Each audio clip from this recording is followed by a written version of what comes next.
Well, protesters and federal officials blaming each other for what you see behind me. We're talking about that escalating situation in Los Angeles. Here's a look better at what happened before the feds were called in, though details are still emerging right now. Immigration raids in downtown LA started on Friday morning at multiple locations. Small numbers of people, they gathered at each location to record the officers. Well, by the end of the night, more than 100 people gathered to protest at the LA ICE Center.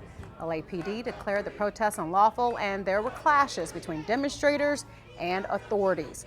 More protests began Saturday, where raids were reportedly happening, but they were relatively localized. Still, there were many clashes involving flashbangs, tear gas.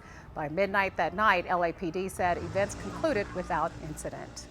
Well, President Trump posted online overnight about the protests in Los Angeles, and on his platform, Truth Social, the president calling on the city's police chief to bring in the troops. He also called on people in face masks to be arrested.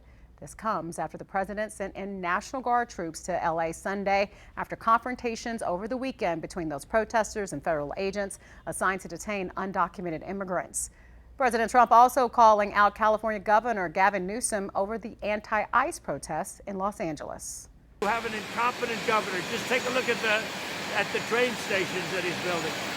Like 20 times over budget. Nobody's ever seen anything like it. So I did call him the other night. I said, look, you got to take care of this. Otherwise, I'm sending in the troops.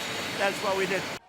The president speaking to reporters before departing New Jersey over the weekend. California Governor Gavin Newsom voiced his concerns about President Trump's move to deploy the National Guard to handle the protests there in Los Angeles. Well, I mean, look, Donald Trump has created the conditions you see on your TV tonight. He's exacerbated the conditions. He's, lit the proverbial match. He's putting fuel on this fire ever since he announced he was taking over the National Guard. An illegal act, an immoral act, an unconstitutional act, and we're going to test that theory with a lawsuit tomorrow.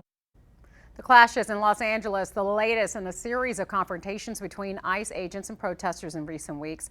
Similar incidents have played out in San Diego, Chicago, and Minneapolis. The White House warning that anyone caught interfering with ICE will face some problems.